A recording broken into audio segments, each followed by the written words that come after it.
بالهدى ودين الحق ليظهره على الدين كله وكفى بالله شهيدا أشهد أن لا إله إلا الله وحده لا شريك له وأشهد أن محمدا عبده ورسوله الذي لا نبي بعده.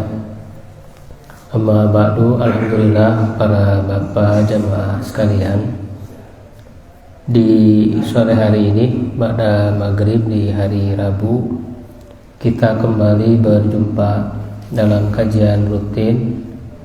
Insyaallah di malam hari ini kita mengkaji hadis-hadis dari kitab Bulughul Maram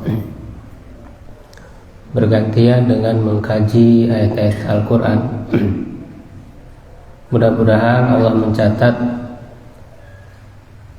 kehadiran kita sebagai bentuk ketaatan dan amal soleh kita ya di sisi Allah Subhanahu wa taala. Amin ya rabbal alamin. Kitab Bulughul Maram ini berisi hadis-hadis tentang hukum yang tentunya sangat penting kita ketahui karena berkaitan dengan yang kita jalani sehari-hari. Jadi Islam ini memberikan tuntunan kepada kita bagaimana menjalani aktivitas yang tentu saja kita jadikan semua aktivitas kita itu sebagai ibadah kepada Allah ya. Karena makna ibadah itu sangat luas, mencakup seluruh aktivitas hidup kita. Nah, agar aktivitas itu bernilai ibadah, kita harus mengikuti syariat dan ketentuan dari Allah Subhanahu wa taala. Maka melalui hadis-hadis ini Rasulullah memberikan tuntunan kepada kita. Nah, biasa dimulai dengan fikih ibadah karena itu adalah hubungan kita dengan Allah. Sebelum nanti fikih muamalah, hubungan dengan sesama manusia ya, karena yang paling utama tentu kita memperbaiki hubungan kita dengan Allah terlebih dahulu. Kalau hubungan kita dengan Allah sudah baik ya, insya Allah selanjutnya hubungan dengan sesama manusia pun akan baik. Dan juga karena ini adalah hal-hal yang merupakan fardhu ain ya, yang wajib bagi setiap muslim. Tidak bisa siapapun ya, kalau dia muslim tidak bisa terhindar dari kewajiban ini. Tidak bisa misalnya seseorang beralasan ya yang sibuk dengan profesi keduniaan ya, misalnya saya kan seorang dokter, jadi wajar kalau wudunya belum benar gitu kan ya. Saya kan seorang pilot gitu ya, saya kan seorang pengusaha, jadi merasa wajar kalau sholatnya belum benar. Tidak bisa ya, kalau dia mengaku muslim tidak bisa dan beralasan di hadapan Allah Subhanahu wa taala hal-hal yang fardhu ain dia tidak bisa. Karena fardhu ain itu tidak bisa diwakilkan kepada orang lain. Kewajiban setiap individu. Kalau hal-hal yang fardhu kifayah bisa diwakilkan kepada yang lain. Kalau fardhu ain tidak. Nah, maka dimulai dengan kitab Thaharah. Ya, kaitannya dengan ibadah yang paling utama yaitu sholat, yang merupakan tiang agama. Ya, dan dia yang pertama kali ditanya nanti di hari akhirat. Kalau sholatnya benar, maka ibadah-ibadah yang lain, amal-amal yang lain bisa diterima. Kalau sholatnya rusak ya, maka amalan yang lain pun ikut rusak. Ya, dan ini merupakan ibadah yang paling utama. Nah, kenapa dimulai dengan bersuci? Karena syarat paling utama dalam sholat adalah bersuci. Makanya selalu diawali dengan toharoh, dengan bersuci, karena dia syarat paling utama. Karena sebelum melaksanakan sholat kan harus toharoh dulu. Maka dimulailah dengan kitab toharoh. Ya, lalu dalam toharoh ini juga banyak bab-babnya. Ya, yaitu di sini diawali dengan babul miyah, bab tentang air. Ya, kenapa dimulai dengan bab tentang air? Ya, karena air itu adalah alat paling utama dalam toharoh. Nah, di sini ada hadis-hadis yang dikemukakan oleh Al-Hafidz Ibnu Hajar Al-Asqalani dalam kitab Bulughul Maram kaitannya tentang air ini. Ya, tapi kita juga harus memahami secara sistematis, ya, yang ini merupakan pembahasan ilmu fikih. Begitu. Jadi mengkaji hadis-hadis hukum ini supaya dia jelas, kita bisa memahaminya secara terstruktur, ya, kita juga harus mengetahui dalam ilmu fikih itu. Ya, supaya tahu ini yang dibahas itu apa. Ya, poin-poinnya seperti apa. Begitu. Nah, kaitannya tentang air, para ulama sepakat. Ya, para ulama sepakat bahwa air itu terbagi 3 secara hukum. Ya, secara hukum air itu terbagi 3. Yang pertama, air yang suci dan mensucikan. Ya, disebut thahirun mutahhirun, suci dan mensucikan. Disebut juga tahurun. Ya, jadi disebut juga tahurun. Tahurun suci dan bisa mensucikan, artinya bisa dipakai untuk bersuci. Yang kedua, tahirun ghairu mutahhir, suci tapi tidak bisa mensucikan. Suci artinya bisa dipakai untuk kebutuhan duniawi, bisa dipakai untuk minum, ya, untuk mencuci biasa, tapi tidak bisa dipakai untuk toharoh, ya, dalam rangka ibadah, yaitu wudu, mandi. Dia suci tapi tidak mensucikan. Itu yang kedua. Dan yang ketiga adalah air yang terkena najis. Ya, air yang najis, ya, yaitu mutanajis, air yang terkena najis. Nah, para ulama itu sepakat tentang pembagian 3 air itu. Ya, sepakat para ulama. Paling perbedaannya ada juga perbedaan hanya sebatas yang suci dan tidak mensucikan. Apakah itu masuk pembagian atau tidak? Ya, kalau mayoritas, ya, hampir semua, ya, ulama mengkategorikan itu pembagian air, ya. Tapi ada juga yang membagi hanya 2, suci dan mensucikan dan najis. Karena yang suci tapi tidak mensucikan, ya, dianggapnya ya bukan air. Menurut mereka dianggap tidak masuk kategori air, karena sudah keluar dari kemutlakan air. Ya, seperti air yang sudah dicampur dengan kopi, gitu kan, susu, itu bukan lagi air murni, bukan lagi air mutlak. Ya, tapi secara umum tadi 3. Ya. Nah, tetapi para ulama itu berbeda pendapat dalam hal rinciannya.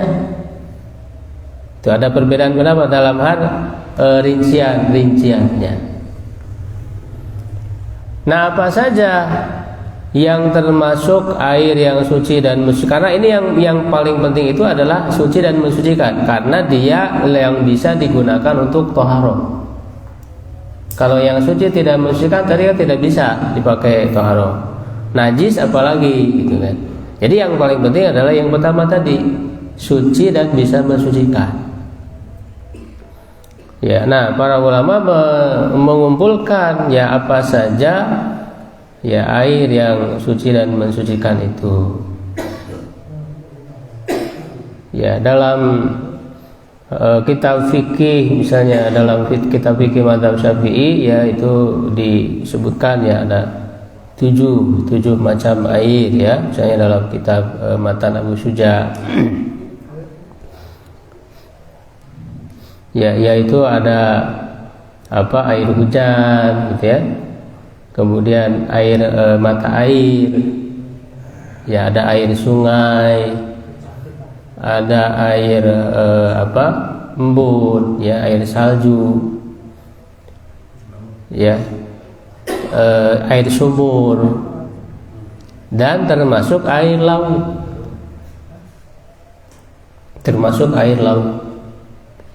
Tapi 7 ini bukan pembatasan sebetulnya, karena dia hanya tempat-tempatnya saja. Nah, secara umum bisa dibagi 2 ya, dari macam-macam air tadi itu bisa dibagi 2, yaitu dengan istilah manazala minas sama ya, yang turun dari langit, wa ma naba'a fil ardi, dan apa yang tersimpan di bumi. Ya, jadi bisa disimpulkan dengan 2. Jadi yang turun dari langit air hujan itu, dan yang tersimpan di dalam bumi ya, yang tersimpan di dalam bumi. Jadi sebetulnya kan yang di dalam bumi juga dari langit gitu. Cuma kalau dari langit kan bisa langsung ditampung gitu. Ya. Nah, dalam kitab Bulughul Maram ini tentang air ya disebutkan ya air-air yang berkaitan dengan tadi, yaitu yang pertama berkaitan dengan air laut itu. Ya, dengan air laut. Nah, dalam hadis ini jelas ya, Nabi Hurairah radhiyallahu taala anhu qala Rasulullah sallallahu alaihi wasallam fil bahri ya, tentang laut, huwa tahuru ma'uhu al-hilu maitatu, dia itu tahur. Nah, tadi kan jelas tahur itu suci dan mensucikan. Ma'uhu airnya, halal bangkainya ya, al-hilu maitatuhu ya. Harajahul arba'ah, hadis ini dikeluarkan oleh imam yang 4, yaitu penulis kitab-kitab sunnah ya, Sunan Abu Dawud, Sunan Tirmidzi, Sunan Nasa'i, dan Ibnu Majah. Wa Ibnu Abi Syaibah, dan Ibnu Abi Syaibah ya dalam kitab musannafnya. Wa labdzulahu, dan redaksi ini miliknya. Nah, di sini ada kekeliruan dari Ibnu Hajar, perlu kita sampaikan. Nah, ini sudah dikoreksi oleh para ulama bahwa redaksi yang disebutkan di sini bukan redaksinya Ibnu Abi Syaibah. Wal abdullahu ini keliru. Justru lafadz ya yang ada di sini, ini lafadznya yang terkenal, dia itu lafadz dari Imam Malik, dari riwayat Imam Malik dalam Muwatta ya, dan juga dalam riwayat 4 kitab sunan tadi, karena 4 kitab sunan juga meriwayatkannya dari Imam Malik. Nah, sedangkan dalam lafaz Ibnu Abi Syaibah redaksinya bukan al-hilu maitatuhu, tapi al-halalu maitatuhu, halal, pakai redaksi halal, walaupun secara arti sama aja ya, karena al-halal atau al-hilu artinya sama-sama halal bangkainya. Wasah Ibnu Huzaimah, disahihkan oleh Ibnu Huzaimah, Tirmidzi, diriwayatkan juga oleh Malik, Syafi'i, dan Ahmad. Jadi hadis ini jelas gitu, menunjukkan air suci itu bisa dipakai untuk toharoh ya, untuk bersuci. Nah, hadis ini kan ada latar belakangnya, sababul wurud. Sababul wurud itu latar belakang munculnya hadis. Jadi kadang ada latar belakang. Kalau Al-Quran disebutnya sababun nuzul, kalau hadis disebutnya sababul wurud. Yaitu ada sahabat yang bertanya kepada Rasul, mereka melakukan perjalanan di lautan. Ya, mereka mengatakan, inna narkabul bahra. Ya, kami ini melakukan perjalanan di laut. Wa nahmilu ma'anal qalil minal ma. Kami membawa sedikit air. Fa in tawadda'na bihi ya'atishna. Kalau kami berwudu dengan air yang kami bawa, kami haus, tidak bisa minum. Afana tawaddau bima'il bahri. Apakah boleh kami berwudu dengan air laut? Kenapa sahabat bertanya seperti itu? Karena memang air laut kan beda dengan air biasa. Karena air laut itu asin, nggak biasanya, sehingga mereka menganggap mungkin hukumnya juga berbeda. Sehingga ditanyakanlah kepada Rasulullah. Maka dijawablah dengan jawaban ini, jawaban yang ringkas, memberikan hukum yang jelas. Dan juga di sini menariknya, Rasulullah memberikan jawaban yang tidak ditanyakan, yaitu alil maitatuh. Ya, nah ini menunjukkan Rasulullah itu ketika menjawab pertanyaan, ya, sangat memperhatikan kondisi orang yang bertanya itu. Tidak hanya sebatas menjawab pertanyaannya, tapi memberikan jawaban yang terbaik untuk orang itu. Kenapa? Karena ketika di lautan, selain orang itu butuh air untuk minum, untuk bersuci, ya maka dia juga butuh makanan. Gimana kalau kehabisan makanan? Ya kan? Maka Rasul memberitahu halal juga bangkainya. Ya. Nah, ini para ulama menyebutkan kehebatan Nabi sallallahu alaihi wasallam di dalam memberikan jawaban kepada umatnya, memberikan solusi. Ya. Walau di samping pernyataan yang beliau sampaikan kan sangat ringkas. Ya, Rasulullah itu diberi kemampuan oleh Allah sebut dengan jawamiul kalim. Jawamiul kalim itu kata-kata ringkas tapi memberikan makna yang luas, kandungan makna yang bisa memberi jawaban dari berbagai pertanyaan dan permasalahan. Ya, jawamiul kalim Rasulullah itu diberikan. Ya, dan ini juga disebut oleh para ulama, beliau memiliki mahasinul fatwa. Berfatwa dengan sangat baik. Jadi kalau kita ngasih jawaban itu bukan hanya sekedar yang ditanyakan, tapi kita harus melihat apa yang dibutuhkan oleh penanya itu. Sebenarnya maksud dari penanya ini apa gitu. Nah, dalam ilmu balaghah juga disebut dengan istilah uslubul hakim. Dalam ilmu balaghah disebut uslubul hakim, memberikan jawaban ya yang lebih baik daripada sebatas yang ditanyakan. Nah, jadi jelas, makanya para ulama sepakat. Makanya dulu ulama-ulama sebelumnya ya ada yang menilai hadis ini tidak sahih, seperti misalnya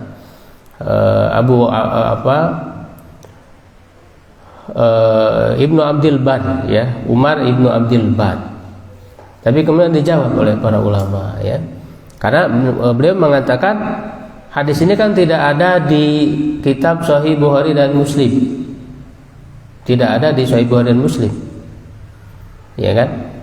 Nah, maka dijawab oleh para ulama bahwa ya tidak, ya hadis Sahih tidak mesti harus ada di Sahih Bukhari Muslim, begitu, lebih banyak daripada itu, ya. Nah, juga ada sebagian riwayat ya, yang menyebutkan yang memakruhkan wudu dengan air laut, ya, seperti diriwayatkan dari Abdullah bin Umar, kemudian Abdullah bin Amr bin As, ya, karena mengatakan di bawah laut itu ada api.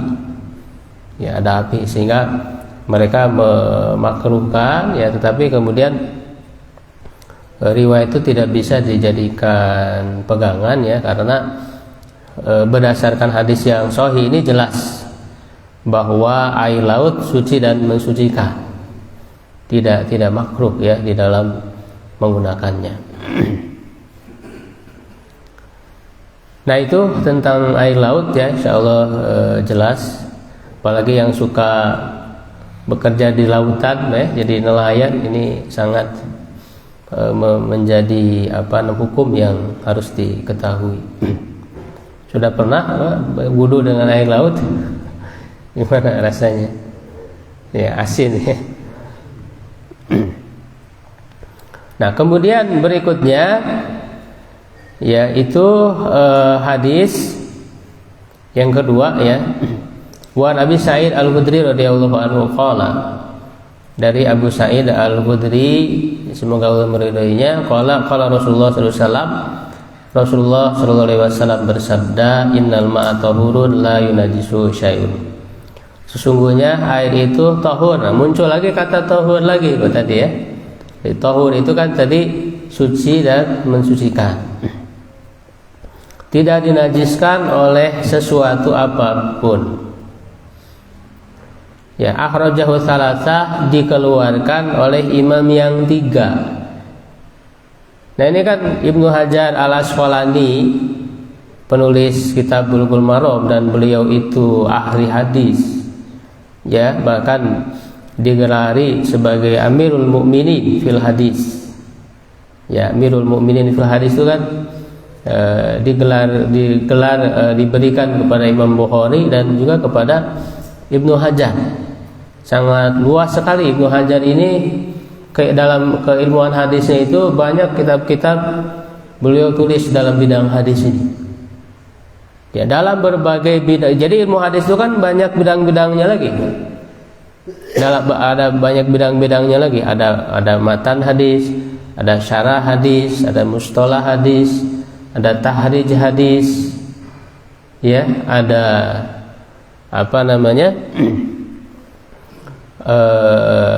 jarh wa ta'dilnya, ada rijal ya, sanad hadis.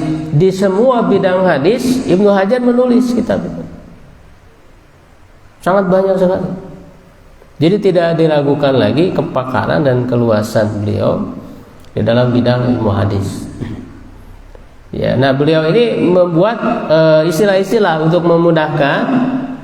Ya, ada istilah muttafaqun alaih. Kita harus tahu istilah-istilah. Muttafaqun alaih itu berarti diriwayatkan oleh Imam Bukhari dan Muslim.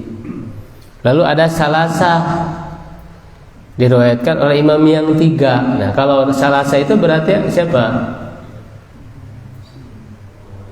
Bukhari, Muslim, dan Imam Ahmad. Salasah itu ya, ada arba'ah, arba'ah tadi ya, sunnah dan seterusnya. Wa sahahu Ahmad, dan disahihkan oleh Imam Ahmad ya.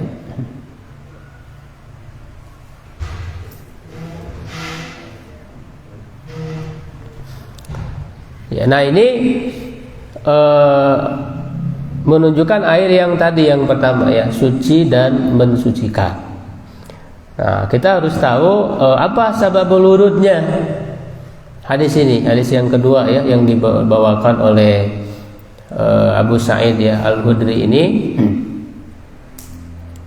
Abu Sa'id Al-Khudri ini kan adalah sahabat yang muda ya di Madinah.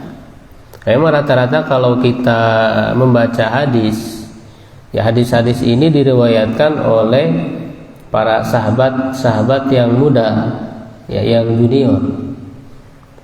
Ya, jadi ilmu Islam ini banyak disampaikan oleh anak-anak muda, ya, oleh anak-anak muda, sahabat-sahabat muda ya, ketika bertemu dengan Rasulullah SAW. Ya, yaitu sabab ulurunnya ini berkenaan dengan yang namanya sumur Budoah. Ya, sumur Budoah. Ya, itu di Madinah. Ya, ada yang namanya sumur Budoah yang menjadi sumber air yang biasa Rasulullah berwudu di sana. Ya, karena di Madinah itu paling tidak kan disebutkan ada dua ya, yang terkenal itu ada dua sumur ya. Yang pertama sumur Budoah ini, dan yang kedua ada namanya sumur rumah. Ya, sumur rumah itu kan diceritakan dulunya milik orang Yahudi. Milik orang Yahudi sumur rumah itu.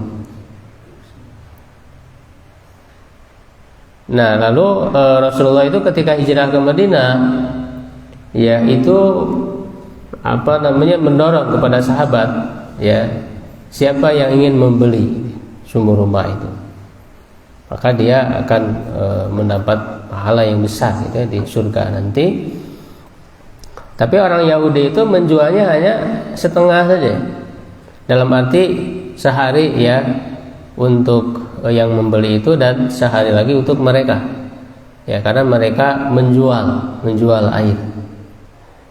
Ya, jadi konsep menjual air itu ternyata orang Yahudi, ya, warisannya orang Yahudi. Karena kalau kaum muslim itu dulu tidak ada istilah menjual air.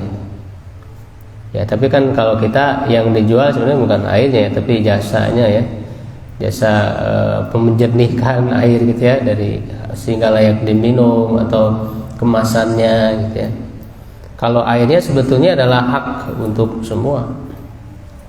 Nah, orang Yahudi itu kemudian menjual ya sumur rumah itu, dan ternyata yang siap membelinya itu Utsman bin Affan. Dibelilah ya sumur rumah itu. Dan Rasulullah mengatakan ketika bagian ya kaum muslimin diambil untuk 2 hari, sehingga jualan orang Yahudi nggak laku, Pak, karena sudah terpenuhi gitu.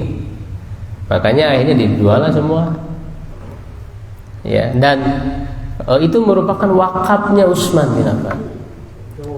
Nah, ternyata sampai hari ini, Pak, wakafnya Utsman bin Affan itu masih tertulis rekening atas nama Utsman bin Affan. Dibangunkan hotel-hotel di Mekah itu. Itulah hebatnya wakaf, Pak. Jadi sebetulnya kebesaran umat Islam itu, kemajuan umat Islam itu, ya, itu di pondasinya itu wakaf. Dan wakaf ini sangat beragam. Kalau umat Islam ingin kembali jaya, ingin kembali maju, dia harus kemudian membangkitkan lagi yang namanya wakaf. Jadi wakaf itu bukan hanya sebatas untuk masjid, untuk bangunan, bukan hanya itu. Coba kita baca sejarah Islam. Itu untuk memenuhi segala macam kebutuhan manusia. Sehingga dengan syariat wakaf saja itu akan terasa Islam itu rahmatan lil alamin. Memberikan kebutuhan air tadi, sumur rumah itu kaum muslimin mengambil secara gratis, dan itu sudah diwakafkan. Kalau sudah diwakafkan, sudah nggak bisa lagi dijual, sudah tidak bisa lagi berganti kepemilikan. Karena wakaf itu artinya berhenti. Artinya sudah berhenti, sudah jadi milik Allah Subhanahu wa taala sampai hari kiamat.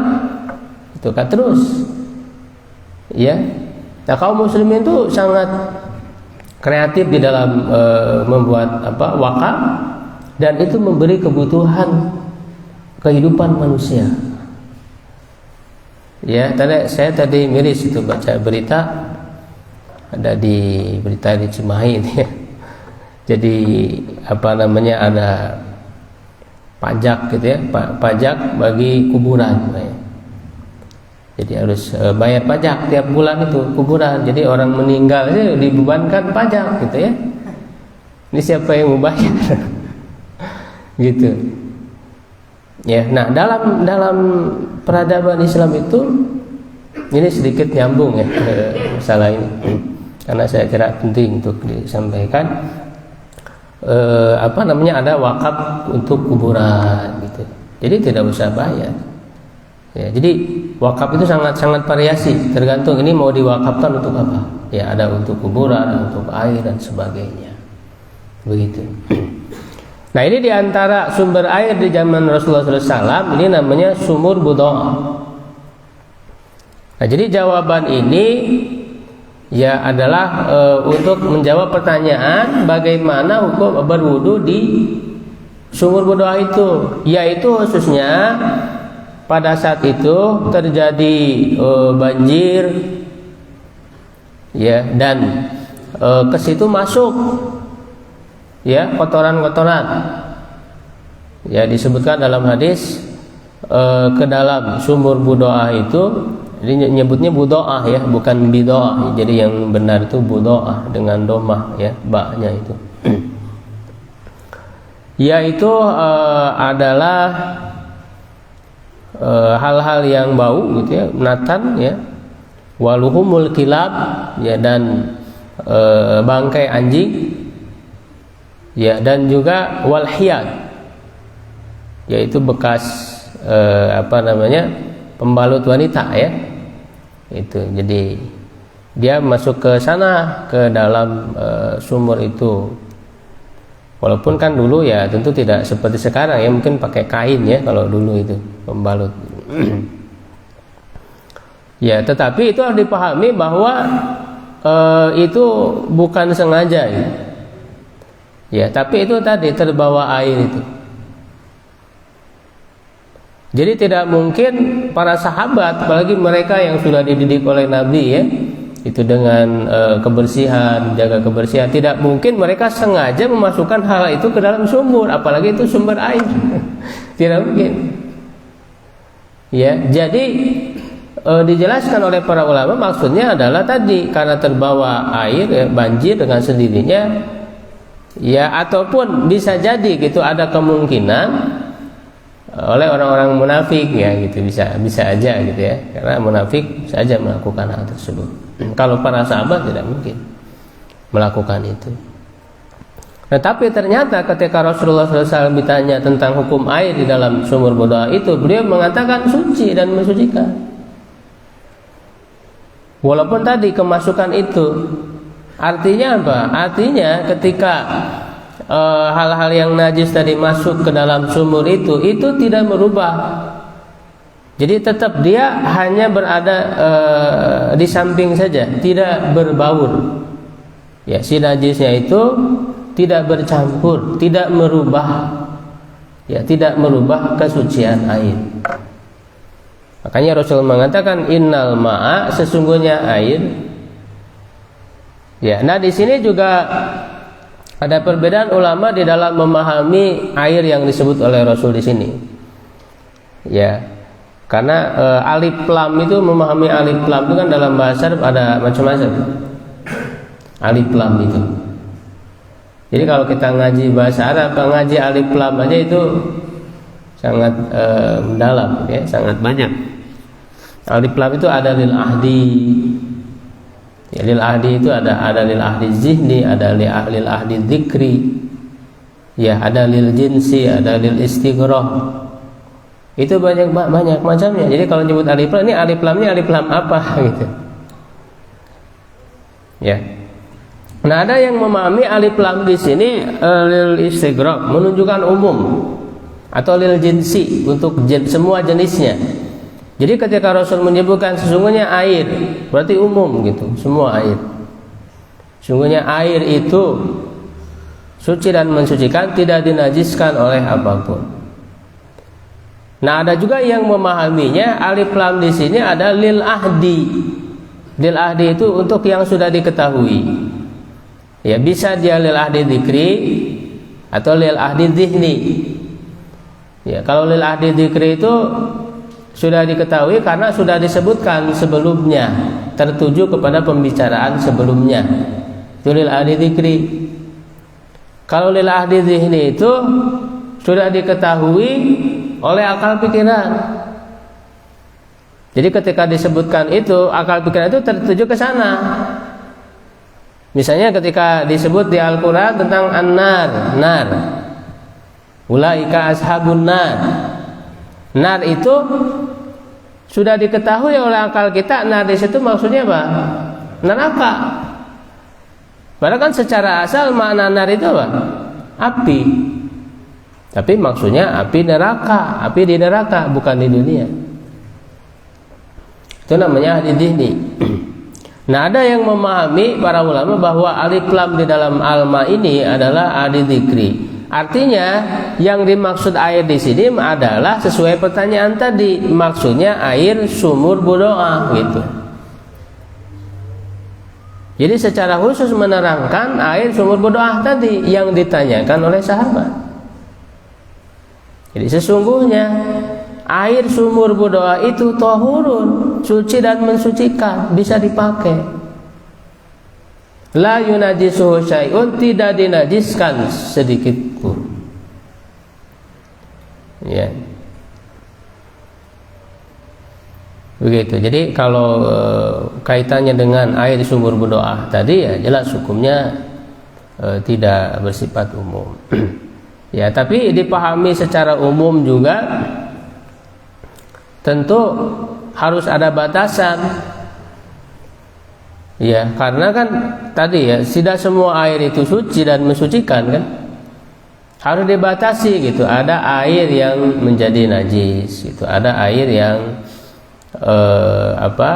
tadi suci tapi tidak mensucikan. Nah, makanya di hadis berikutnya disebutkan ya, yaitu hadis dari Umamah Al-Bahili, diriwayatkan oleh Ibnu Majah ya, dan juga Al-Baihaqi ya, di sini disebutkan, yaitu yang memberikan batasan. Ya, air itu suci, tidak dinajiskan oleh apapun illa ma ghalaba ala rihi wa ta'mihi wa launihi.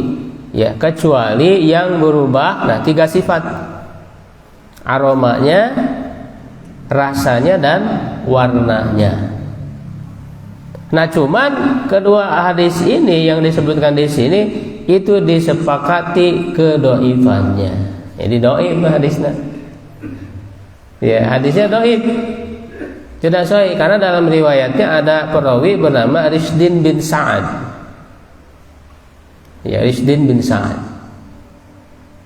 Ya, itu disepakati kedhaifannya. Tetapi walaupun sanadnya dhaif, ya, matan yang disebutkannya sahih. Artinya bisa diterima, tetapi memang bukan berdasarkan hadis dhaif ini, tetapi ini sudah menjadi ijma, kesepakatan para ulama. Ya, air itu bisa berubah jadi najis ketika berubah, yaitu salah satu dari 3 tadi, baik aromanya dengan berubah jadi aroma najis gitu. Jadi air itu sudah beraroma najis.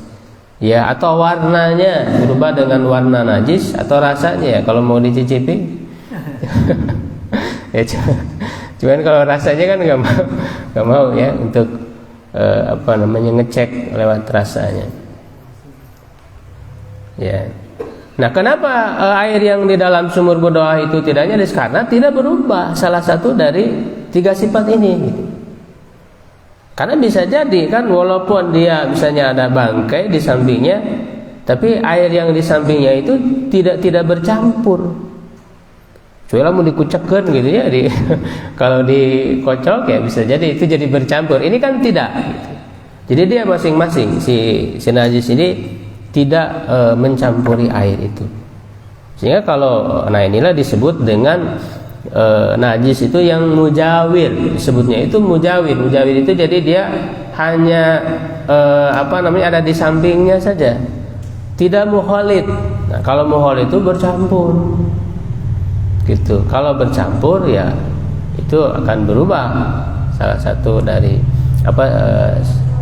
sehingga dirubah oleh najis itu. Ya. Nah, di sini berarti dijelaskan tentang air yang suci dan mensucikan dan air yang najis tadi. Nah, ini sebetulnya menjadi patokan, yaitu dirubah. Nah, cuma nanti para ulama berbeda pendapat. Kalau airnya itu sedikit, jadi dibedakan, ada air sedikit, ada air yang banyak. Ya, semua sepakat kalau dimasuki najis dan berubah salah satu sifatnya, itu najis, sepakat semuanya, nggak ada perbedaan. Baik sedikit atau banyak. Nah, yang jadi perbedaan pendapat, kalau airnya sedikit dimasuki najis terus tidak berubah salah satu dari 3 sifat itu, apakah najis atau tidak? Nah, itu yang ada perbedaan.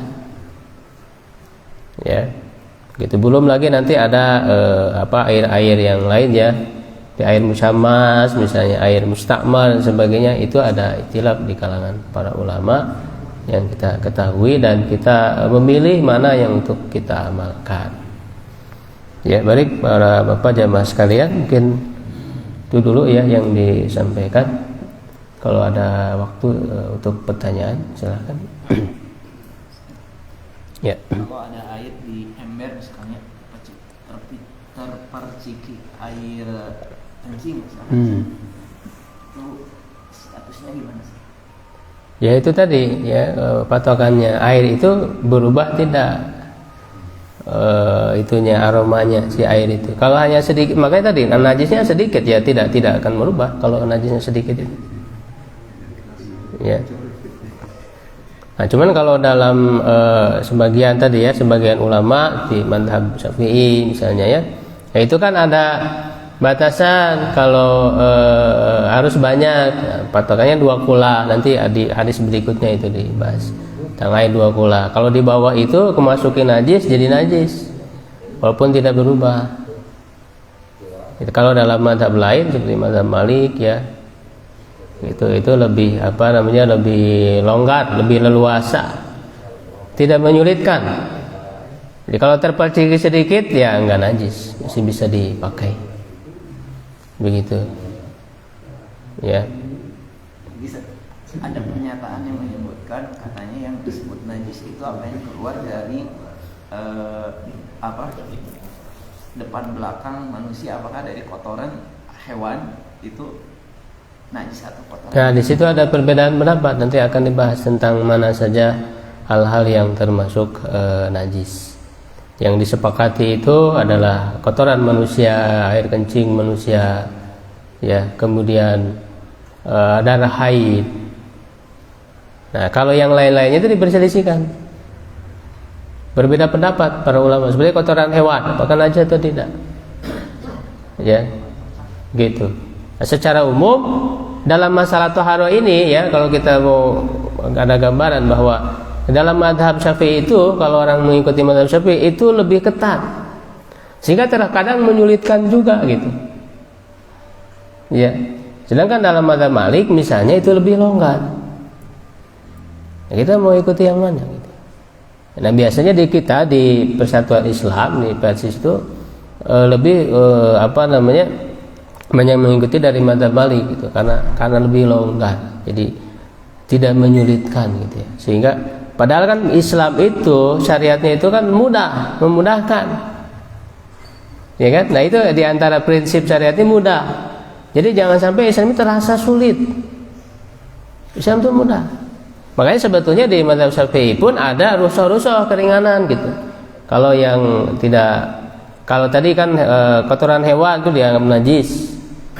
Itu kalau kotoran hewan yang nggak sengaja gitu ya, yang tidak bisa dihindari, itu juga dianggap rusuh. Misalnya kotoran cak-cak gitu ya, itu kan suka banyak di masjid. Gitu, itu dianggap sebagai hal yang rusuh karena sulit dihindari. Jadi ada rusuh juga dalam mazhab Syafi'i, juga ada rusuhnya, tidak ketat. Ya, cuman kita pahami itu merupakan bentuk kehati-hatian. Tapi hati-hatian juga jangan berlebihan juga, akhirnya malah jadi menyulitkan itu tadi. Ya kan? Ya, seperti tadi kemasukan sedikit, ya kan, najis itu nanti sulit, repot. Ya. Begitu. Jadi tidak najis selama tidak berubah tadi itu. Ya, insyaallah. Lagi? Ya. Air laut kan suci ya. Disucikan. Terus kalau air lautnya diseling jadi tawar kan berubah rasanya. Masih Tetap Pak, tetap suci. Iya, tetap suci karena jadi air tawar kan, jadi air biasa gitu. Jadi air biasa. Tetap suci. Kecuali kalau tadi dirubah dengan najis, maka jadi najis. Atau dirubah ke jenis air lain, itu air susu, air kopi, ya itu jadi tidak air murni lagi. Itu maksudnya kategori yang ketiga tadi, suci tidak mensucikan, ya, yang kedua. Begitu. Ya nggak bisa, Pak. Diminum bisa. Itu suci tapi tidak mensucikan. Gitu. Karena bukan air murni, bukan air mutlak. Gitu ya. Seperti parfum misalnya, parfum, air mawar, itu juga nggak bisa dijadikan bersuci ya. Wallahu a'lam bishawab. Qul qouli hadza astaghfirullah li wa lakum. Assalamualaikum warahmatullahi wabarakatuh.